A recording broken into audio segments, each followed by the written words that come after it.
Antes de Freud los actos fallidos eran tenidos por actos anodinos e irrelevantes. Hoy encontrar un sentido para las conductas y verbalizaciones que nos superan pasó a ser una reacción común y corriente.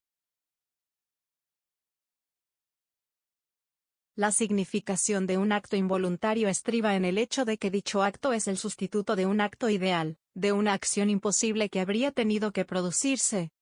Por ejemplo, cuando un psicoanalista interpreta y revela la significación de un sueño, lo que hace es mostrar que el sueño es un sustituto de un acto que no ha salido a la luz.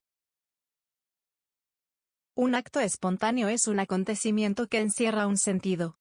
¿Cómo se revela este sentido oculto?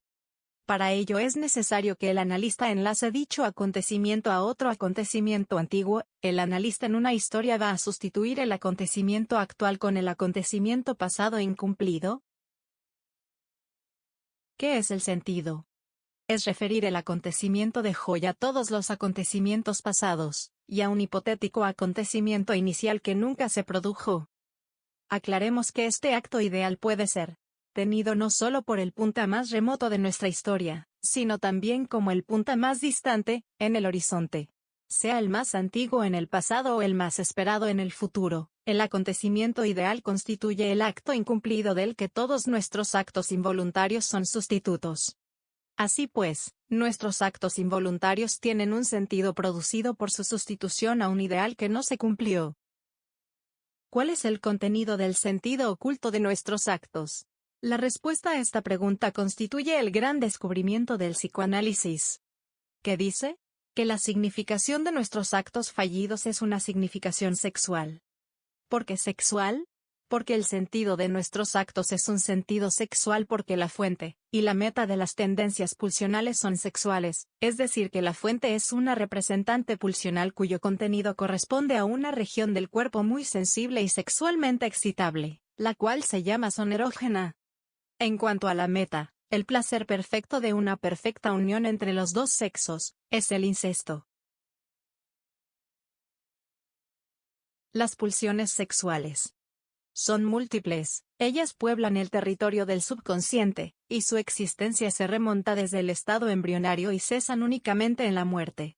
Sus manifestaciones más notorias aparecen durante los primeros 5 años de nuestra infancia.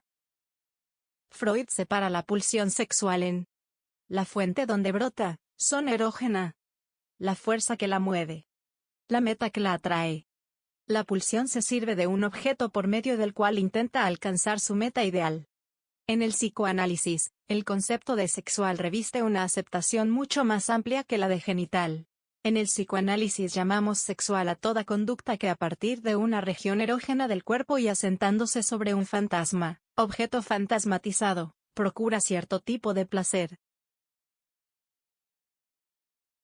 Otro placer procurado por la satisfacción de una necesidad fisiológica, el placer de mamar en el lactante, donde el alivio y el placer permanecen asociados, pero el placer sexual de la succión se convertirá en una satisfacción de la búsqueda de sí misma al margen de la necesidad natural. Segundo aspecto, el placer sexual polarizado en torno a una zona erógena, obtenido gracias a la mediación de un objeto fantasmizado, participa de los diferentes placeres preliminares al coito. Entonces, ahora se puede entender que porque los psicoanalistas condensan las etapas, y se concluye que el pecho de la madre es el primer objeto sexual. Ahora haremos una distinción entre necesidad, deseo y amor. Empezamos con la necesidad, la cual es la exigencia de un órgano que se satisface con un objeto y no un fantasma. Un ejemplo de esto sería el alimento. Después está el deseo, el cual es la pulsión sexual cuando respeta dos condiciones. Primero la meta, que es el absoluto incesto, y después el medio para alcanzarla, el cual es el cuerpo excitado que se desee. El deseo nace en una zona erógena, y se satisface parcialmente con un fantasma cuyo objeto es el cuerpo excitado de otro decente.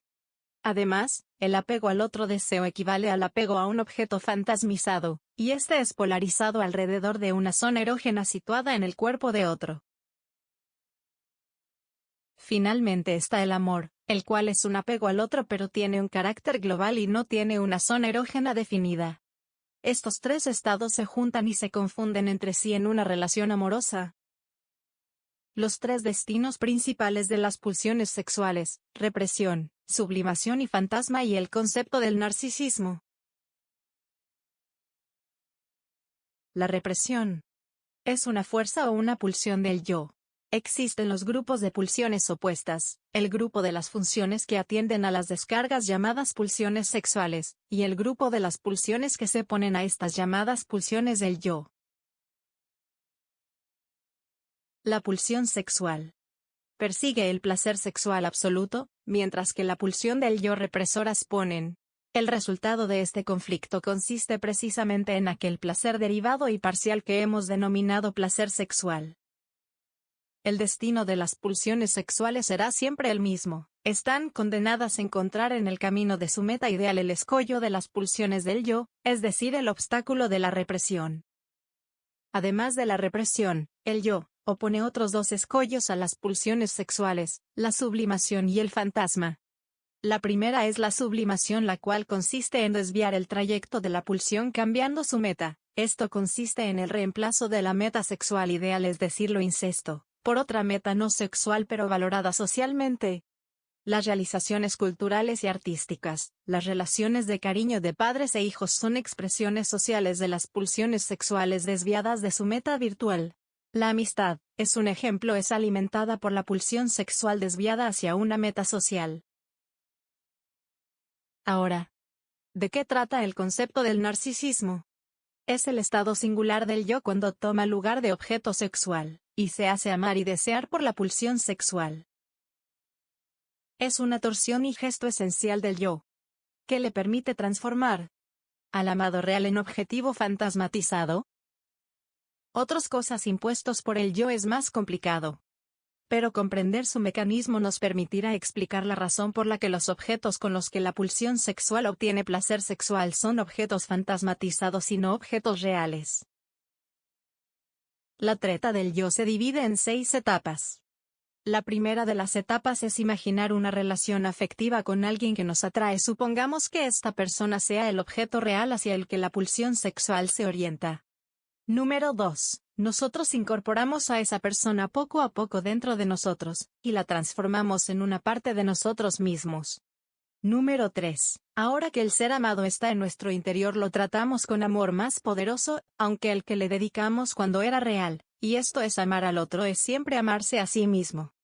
Número 4. La persona real ya no existe para nosotros sin la forma de un fantasma, aunque continuemos reconociéndose.